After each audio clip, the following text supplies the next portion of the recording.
And as fate would have it, Leonard's last convention appearance was with us in Chicago in 2011. Was anybody at that show? Unbelievable, you're here, wow. Well, we remarkably were able to capture that event, and with permission from Susan, his wife, and the family, we were not only able to put together this video capturing of that last appearance, but also present the slide narration that he had put together. He had curated an amazing slideshow from his career in life, which was part of his presentation, and through work with the family, we were able to actually incorporate the slideshow into this final remembrance. It's a remarkable film. We'll never forget all the wonderful times that we had with Leonard. We loved him deeply, as I know you do, and so it is with great fondness and love and reverence that we present to you this farewell to the fans, Leonard Nimoy's last convention appearance in Chicago, 2011. I hope you enjoy.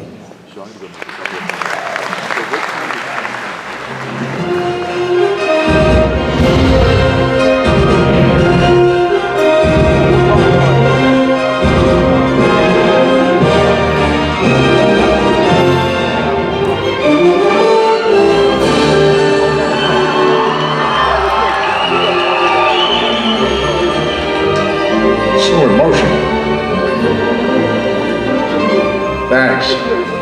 I'm not going to be taking any questions, and I know there are some out there, so I'll start with a couple of answers for you.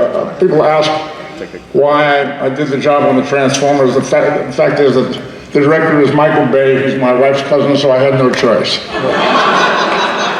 And why I did the Bruno Mars video is because the executive who brought Bruno Mars to Atlantic Records is my wife's son, my stepson, Aaron Bayshuk, so I had no choice.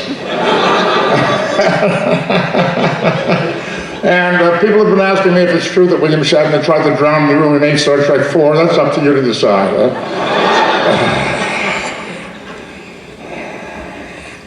My parents came from Russia. They came to the United States as immigrants. They were aliens, and they landed in Boston. They became citizens. I was born in Boston, a citizen. I went to Hollywood and I became an alien. It was a strange circular experience. Star Trek went on the air, for those of you who were with us at the time, maybe you remember, it was a long time ago, it was 1966. How many of you were with us in 1966?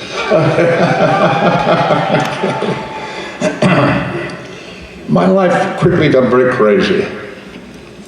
I hadn't anticipated what it was going to be like to be on the air in a regular television series every week. I've been working off and on in television and films for years, but never had a character that had any sustained impact on an audience. And this was happening for the first time. Not only was Star Trek well received by an intense audience, but the character Spock took off fairly quickly. It became obvious that there was a lot of interest, and there were people waiting outside the studio gates to follow us home in their cars, and people were coming to the house and tearing pieces off the shrubbery. And my kids had to practice saying, "No, he doesn't live here," when they came to the door. It was a shocking experience.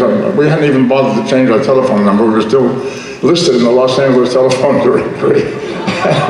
People could look us up if they wanted to, and they did. They did. A lot of them did.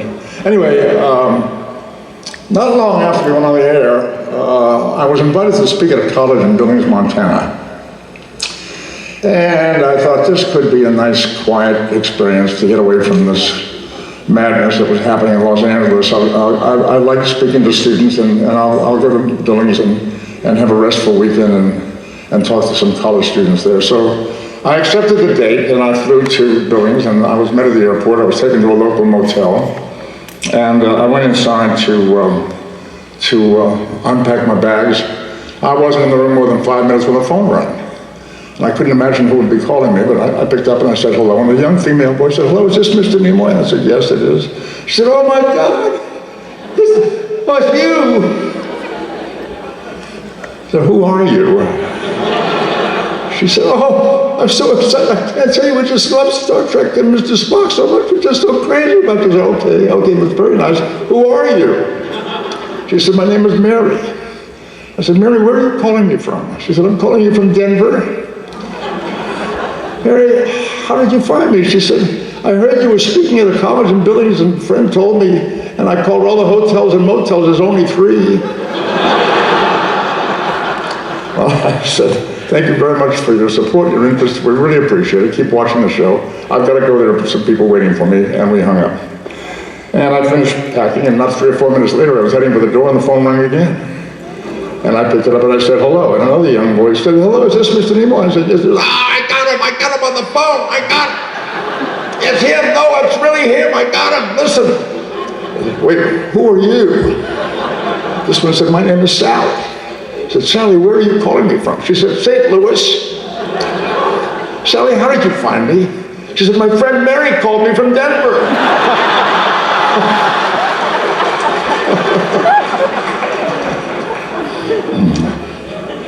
This is the front of the building where I spent the first 18 years of my life. I grew up in a neighborhood called the West End of Boston. It was a tenement neighborhood. We live in a 4-story walk-up apartment. The lady sitting on the left is my grandmother with a kerchief over her head. This photograph was taken probably in the early 40s. And the gang I hung around with looked like this. If you had a white shirt, you could be in the gang. That's me on the left. Bunch of good guys that I spent some time with.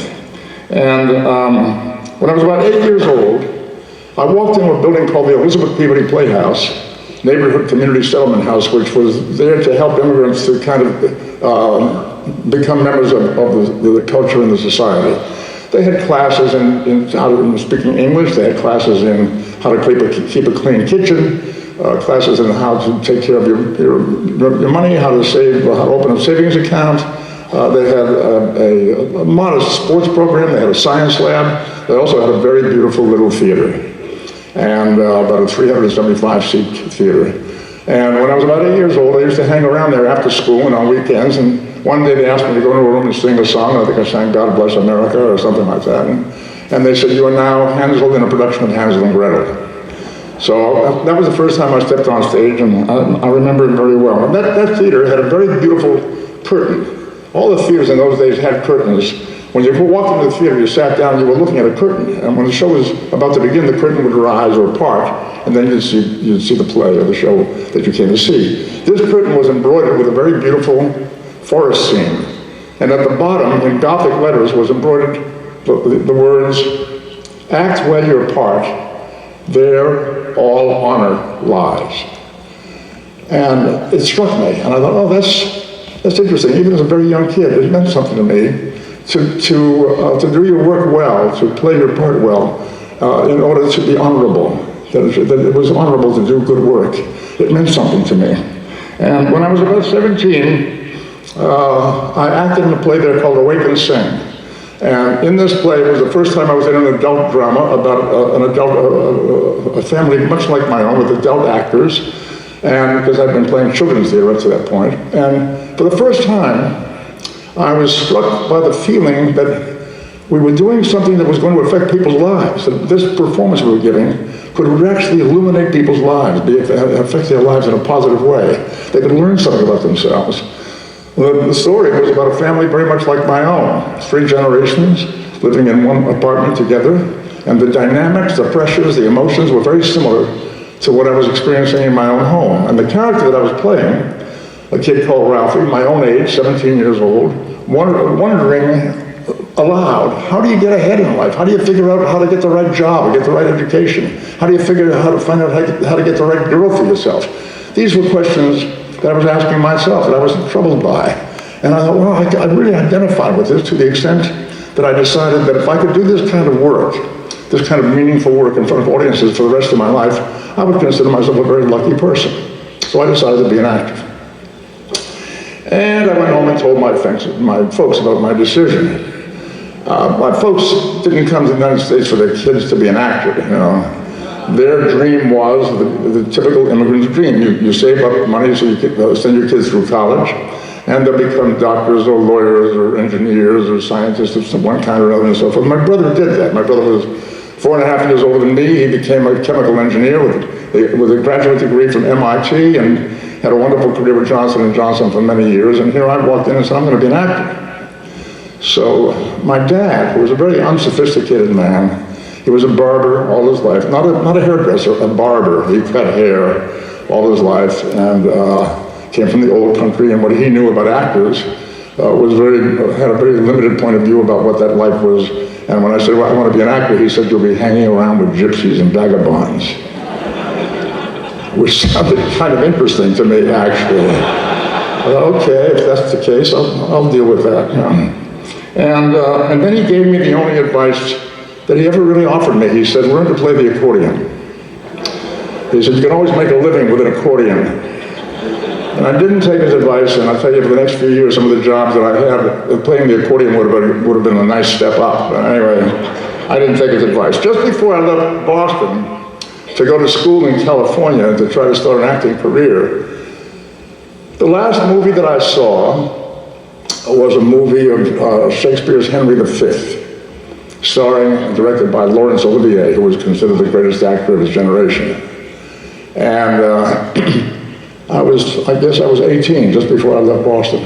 And comes a point in the text where King Henry, which is the role that Olivier is playing, is concerned about how his troops are feeling. The English troops are going to fight the French tomorrow morning at the very famous and very consequential Battle of Agincourt.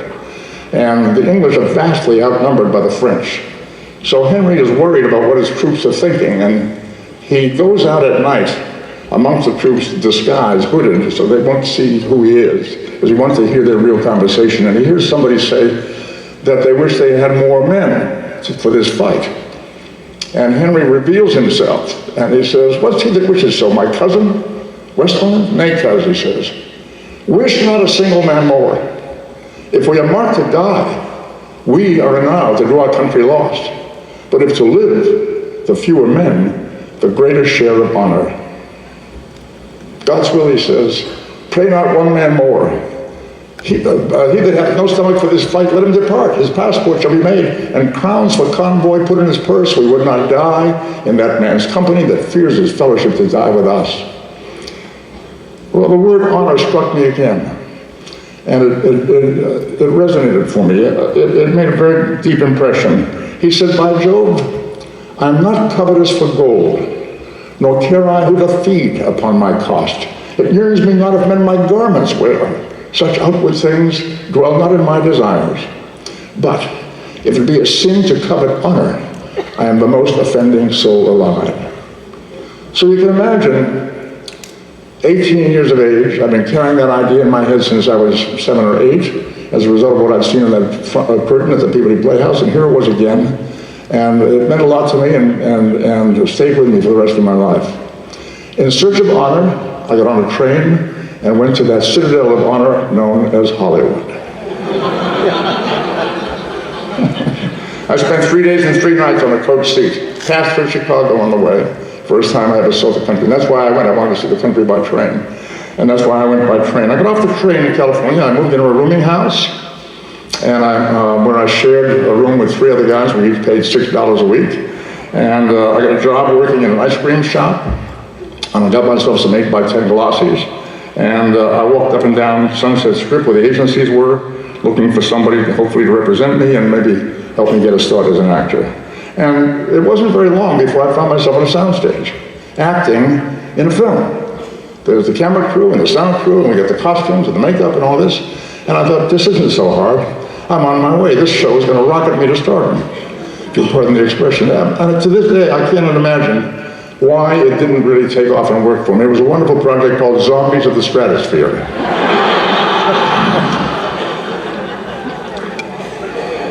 Let's see if I can get a picture of it up here for you.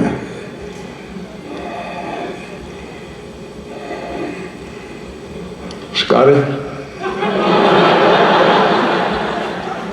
That's me on the left. The guy on the right is the big boss. You can tell that because he has that big gold thing on his chest. Yeah.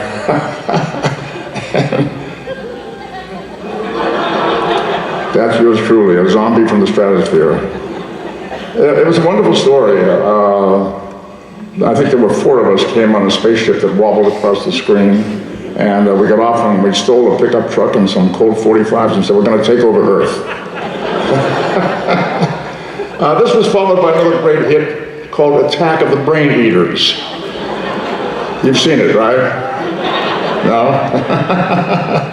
My career looked like it was swiftly going down the drain hole, so I had to go to work to support myself, which I did by selling life insurance and freezers, and I cleaned fish tanks, and I worked in a pet shop, and I took care of fish tanks in people's homes and offices. Here comes the fish doctor. I used to hear that all the time.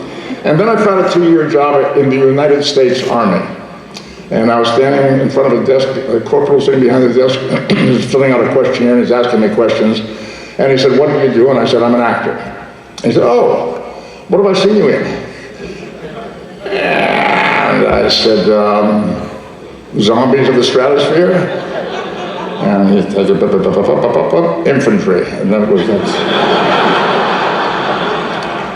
There I was, in the United States Army. I got out of the Army 2 years later. I was married and had my first child, the second one coming. And I went to work driving a taxi. I had to produce some income quickly. Went to work driving a taxi, and one night I was called to go to the Bel Air Hotel to pick up a Mr. Kennedy. And I reported to the hotel. I waited, and a gentleman came up from the hotel, and I recognized him as the senator from Massachusetts, John F. Kennedy. He got in my cab, and he asked me to take him to the Beverly Hilton Hotel. And I said to him, I recognized him immediately, being from Massachusetts. I said, how are things in Massachusetts, Senator? And he got excited because he wasn't well known across the country yet. And he said, are you from Massachusetts? I said, yes. Where? Boston. Where? West End of Boston. He knew the neighborhood well. He had an office not 3 or 4 blocks from where I lived. He said, what are you doing out here? I said, I'm an actor. So he said to me, a lot of competition in your business. And I said, yes. And he said, just like mine. He said, just keep in mind there's always room for one more good one. And that idea took root and meant a lot to me over the years. Be a good one. If you're going to do it, be a good one. One of my early meetings at a studio was a studio called Republic, where they did a lot of Westerns. And I was sent out there to be interviewed by a producer, and he said to me, do you ride? And I said, you mean cars, trucks? No, ride, horseback. Well, I'd never been on a horse. So I made the big mistake. I said, no. He said, well, then better learn to ride, because that's what we do Westerns. So I learned how to ride. And I learned, by the way, that an actor always has to say yes. Could you dive off of a ship, drop 300 yards into the water, and fight a shark and climb back on board? Yes, I could do that, yes. Of course, I could do that, yeah. And I learned how to ride, and I went to work in a number of Westerns. I rode in Gunsmoke and Wagon Train and Rawhide with Clint Eastwood. I did Bonanza. We all rode in those days. We all rode. Here we are, there's a bunch of us. That's me in the top left. Mr. Shatner in the top right. DeForest Kelly, Jimmy Doohan is a laughing Indian. And I think the most authentic cowboy was D. Kelly, actually. The rest of us looked like we're kidding somebody. 1960, about 4 years after I got out of the Army, I acted in a play called Death Watch in Los Angeles. And it was a landmark experience. It was a powerful play. We were extremely well reviewed in the Los Angeles newspapers. Industry people came. They were curious about this play and about this production.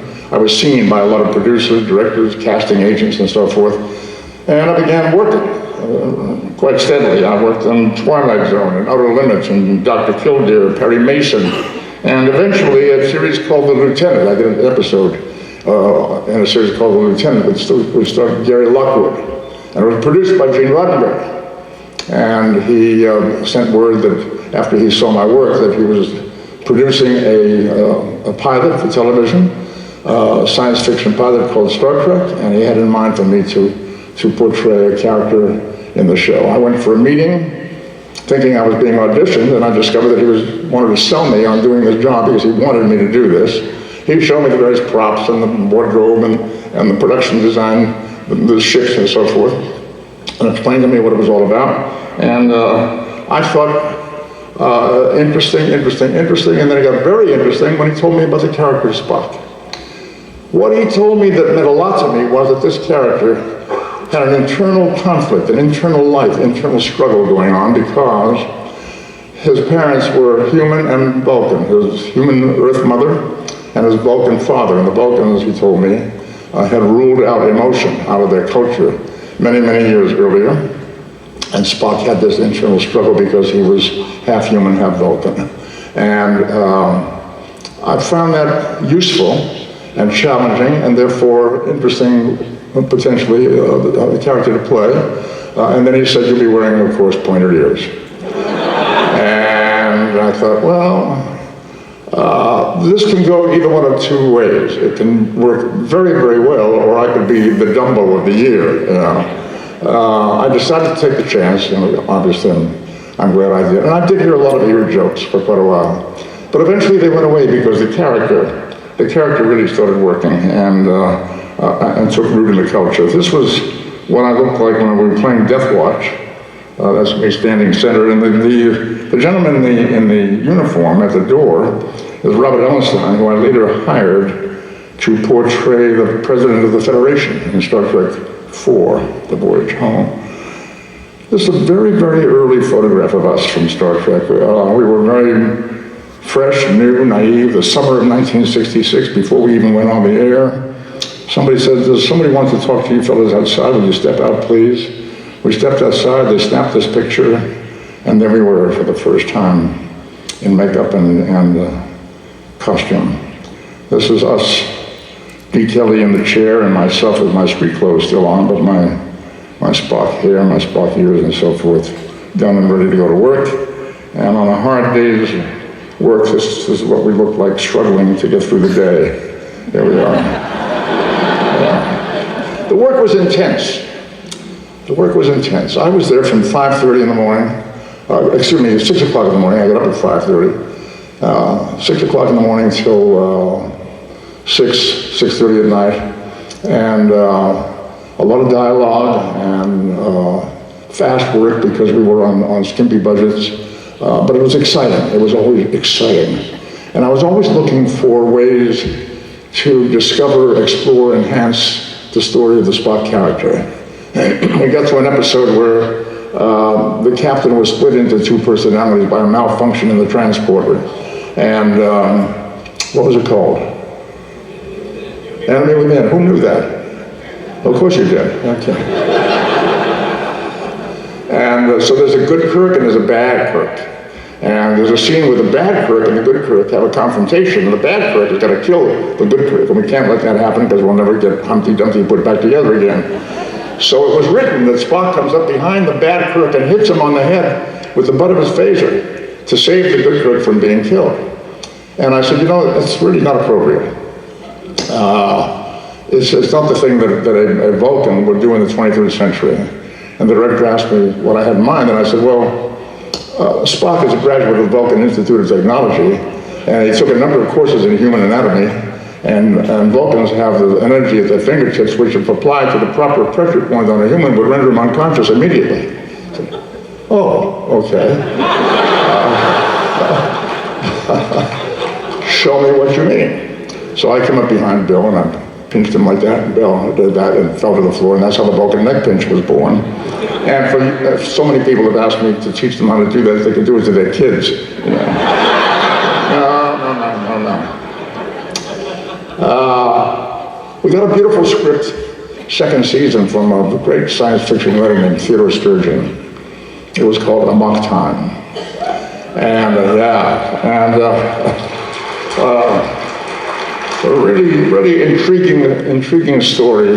Spock was in heat, had to go back to Vulcan. First time, it happens once every 7 years, the Vulcans come into heat. And it's quite an event, well worth waiting for.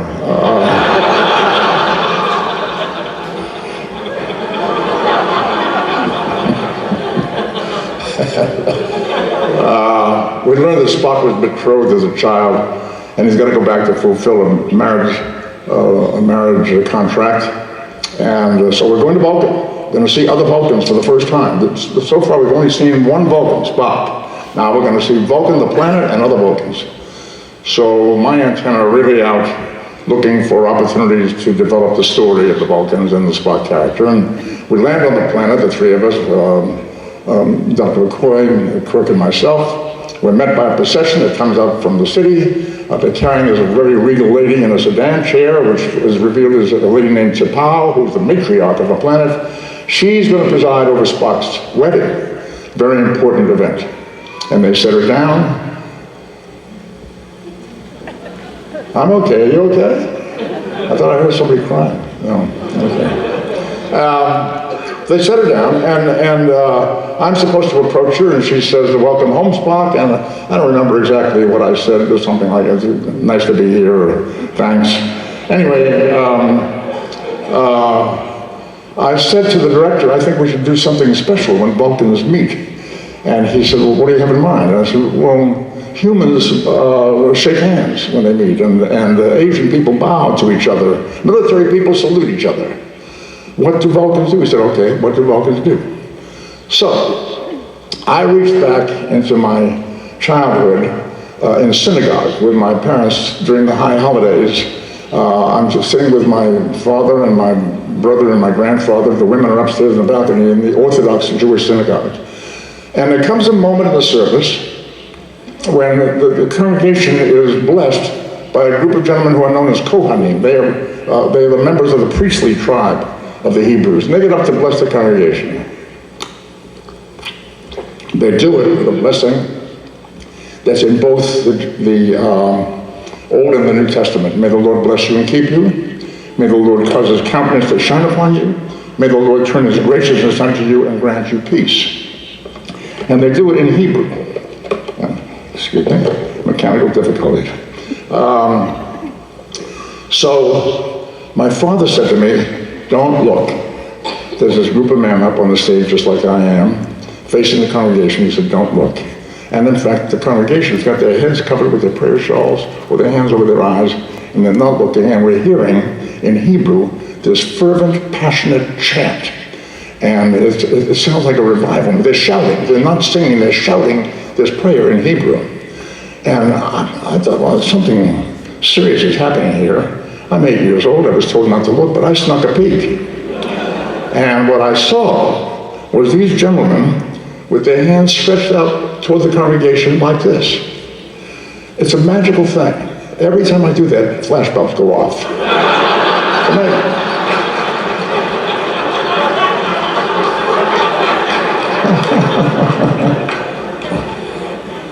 This is me demonstrating what I saw with the prayer shawl over the head and the hands extended in that gesture. I had no idea what the prayer was, why you're not supposed to look, or what that gesture meant. But I was captivated by it, and I decided that I had to learn how to do that. I spent years of diligent practice and self-denial learning how to hold my hands in that gesture. I could do it any place, anytime I wanted to. I had total control. There it is. There it is. 2 hands. Right, left, I could do that. I said to the director, "How about if Vulcans do this?" And he said, "Well, flashbulbs will go off."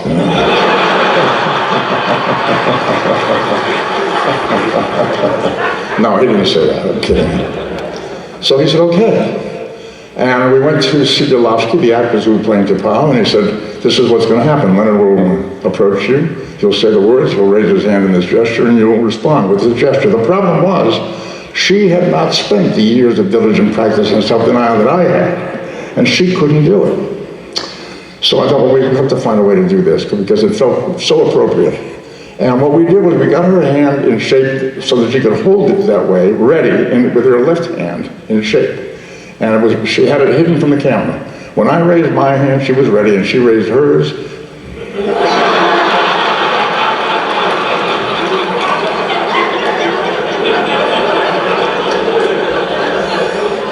Keeps getting better, actually. That's how we got it into the show. And I later learned that gesture That shape is the shape of a letter in the Hebrew alphabet called the letter Shin, which is the first letter in a number of very important Hebrew words. For example, the word shalom starts with that shape, with that letter, Shin. The word Shaddai, which is a name for God, starts with that letter.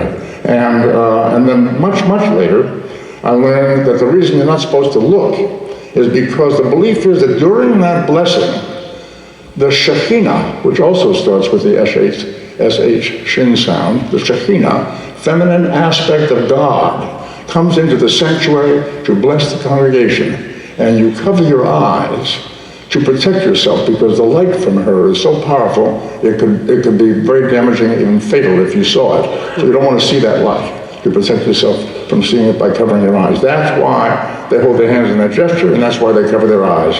This is the way it looked on the very first time I ever did it on film.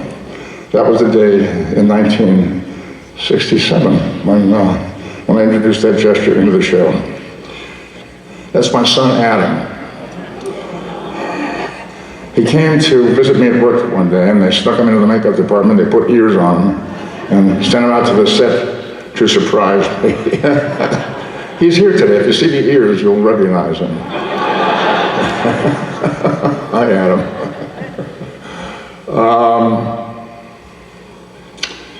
The fan mail got to be a problem. It was exciting to get the fan mail. It was coming in sacks, and it was becoming rather expensive, and I wasn't being paid an awful lot of money.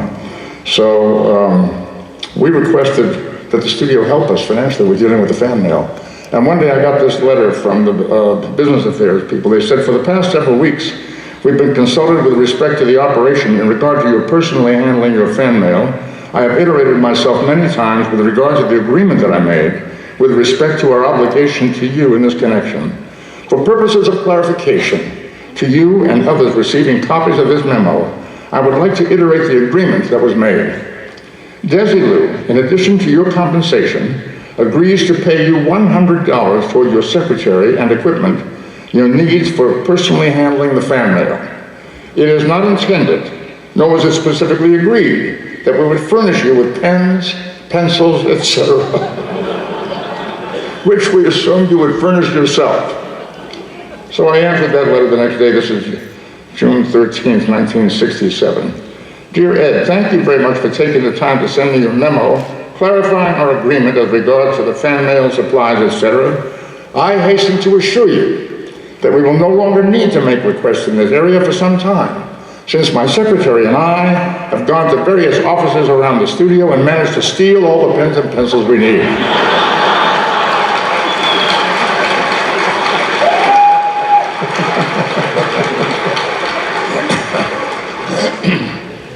They canceled us at the end of the second season. There was a great outcry from the fans, which we were very grateful for. There were demonstrations, there were mass mailings, went to NBC demanding that the show be put back on the air. And they did put us back on for one more season, and we struggled through. The third season was not great. The good producers had left, the good writers had left. But this moment in Star Trek 4. And as a result of the success and some of the humor in Star Trek 4, I was hired to direct this movie, Three Men and a Baby, with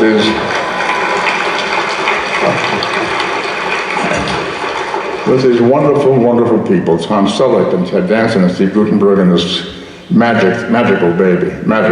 We had a great time. It all worked so well. It was an enormous success. John Delancey came to me with an idea to do radio productions of classic science fiction stories, and I signed on, and we produced some stuff that I was very proud of. I thought we did some really good work. This is John and I. At one of the recording sessions, we did First Men on the Moon, we did Time Machine, we did Journey to the Center of the Earth, we did Spock versus Q, dialogue between the two of us. Those stories are available now on alienvoices.net. John would be very unhappy with me if I didn't mention that. Alienvoices.net, you can download some of those stories. All I ever wanted was to make a living as an actor. That's all I ever wanted, just make a living, be able to support a family as an actor. And I believed in being one more good one. It was important to me. So I did my best to prepare and learn and study and practice my craft. And honor, well, I have 4 Emmy nominations, I have several Lifetime Achievement Awards, I have 4 honorary doctorates, and popularity, of course, plenty of popularity. But Victor Hugo has told us that popularity is the crumbs of greatness. I try to keep that in mind.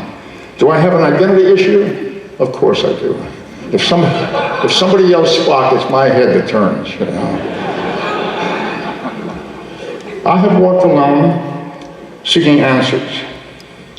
I have lived alone, chasing dreams.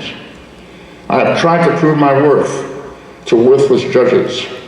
I have cried my pain in silent screams.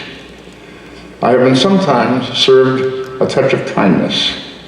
I have wandered in golden fields of grace. I have been released by honest laughter. I have touched the western wall of the holy place. I have soared alone above the cloud heads. I have walked the deep, dark tunnels of the earth. I have dined with mystics and with prophets. I have heard the pain of woman giving birth. I have been sought after as a teacher. I have been refused the laurel wreath. I have heard the thunder blast of sunrise. I have watched the final touch of death. I have played the rules set by the master, though often I didn't understand the game. I have worn more masks than I remember. I have been a face without a name. And when, like you, I ask the final question, who on earth am I supposed to be? I always come full circle to the answer, me, only me, always me. Some years ago, I was in a room at a gathering in Hollywood, a very industry-like event, crowded room of industry people. I felt a pair of hands on my shoulders from behind, and a voice whispered in my ear, I recognize you. You had your ears fixed. And I turned around, it was John Wayne.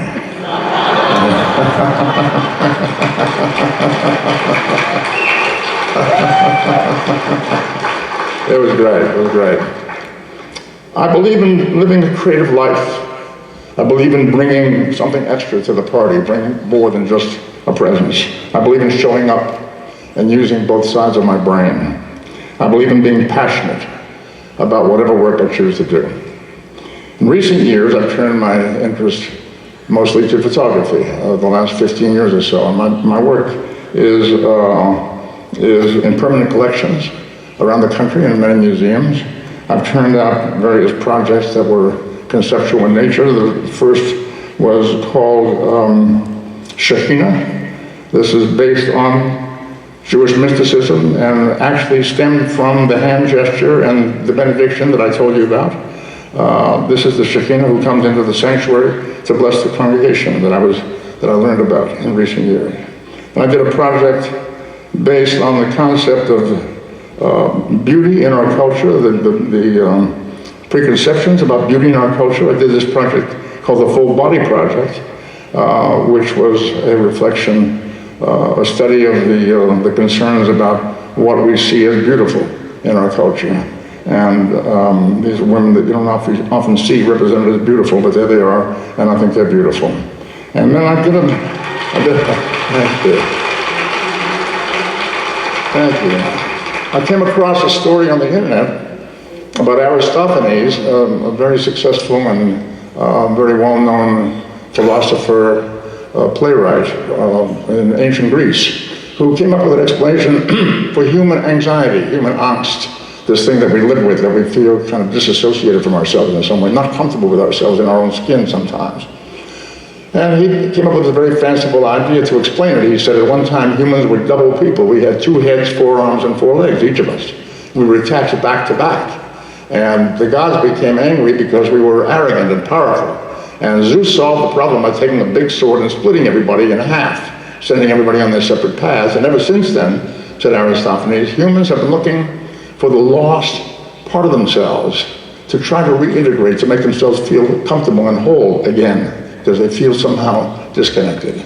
So I thought that was a wonderfully interesting project to work with, and I contacted my gallerist in Massachusetts, Northampton, Massachusetts, the Michelson Gallery.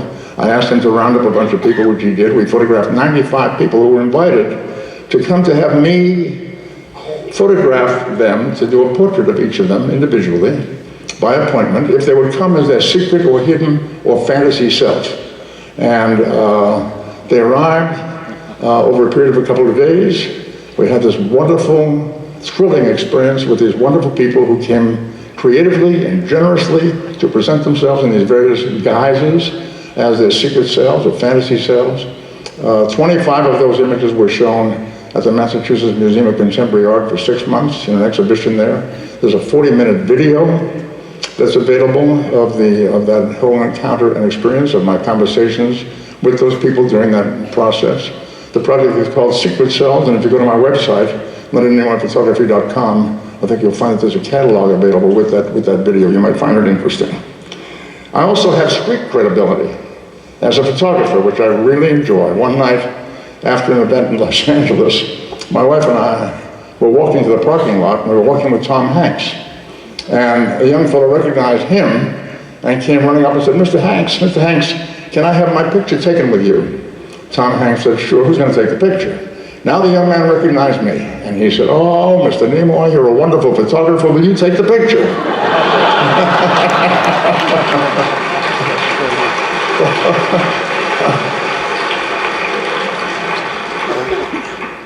I was very flattered. I took the picture. That young man now has a photograph of himself with Tom Hanks, taken by Leonard Nimoy, not bad. Whatever work we do, all of us, each and every one of you, we are engaged in a creative process in our lives. We are creating our lives each day and each minute as we live it. And we have opportunities to be creative every day, whether we think of ourselves as creative artists or not. But we are creating our lives each day. I have a piece of literature on the wall by my desk at home, which is a credo, I think, for artists. What it says is, Edwin Booth, the actor, heard the solemn whisper of the God of all arts. He said, I shall give you hunger and pain and sleepless nights. Also, beauty and satisfaction known to few, and glimpses of the heavenly life. None of these shall you have continually, and of their coming and going you shall not be foretold. And I think that pretty much sums up the life of the artist. It means a lot to me to see that by my desk every day as I work. What is it about Star Trek? What has attracted so many people for so long a time? We've told great stories, and of course, we, the cast, are charming and attractive. But what is it? What is it? Why does it touch us so deeply and cause such a deep dedication? We know that we're told that it's about the mission to seek out, to explore, to boldly go, and so forth. Is it that, or is it something even deeper? I think it's something even biblical. I think it has to do with healing the world, trying to make things better, solving problems so that people can live more peaceably, more comfortably, and more fulfilling lives. I think it's that deep. I think that's why we care about it.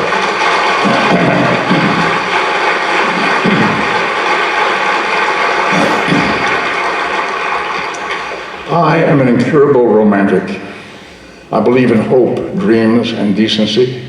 I believe in love, tenderness, and kindness. I believe in mankind. I believe in goodness, mercy, and charity. I believe in the universal spirit. I believe in casting bread upon the waters. I'm awed by the snow-capped mountains, by the vastness of the oceans. I'm moved by a couple of any age holding hands as they walk through city streets. A living creature in pain makes me shudder with sorrow. A seagull's cry fills me with a sense of mystery. A river or stream can move me to tears. A lake nestling in a valley can bring me peace. I wish for all mankind the sweet, simple joy that we have found together.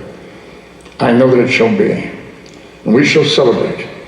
We shall taste the wine and the fruit, celebrate the sunset and the sunrise, the cold and the warm, the sounds and the silences, and the voices of the children. celebrate the dreams and hopes which have filled the souls of all decent men and women. We shall lift our glasses and toast with tears of joy.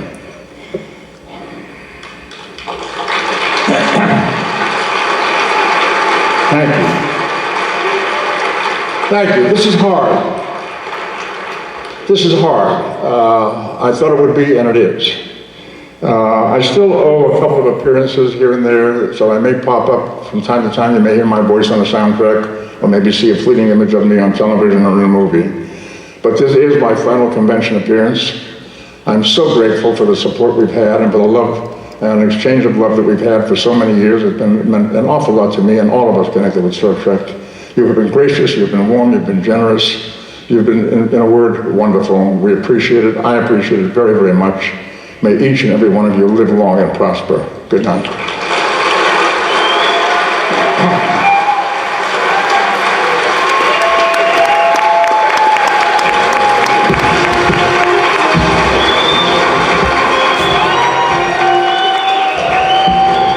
Leonard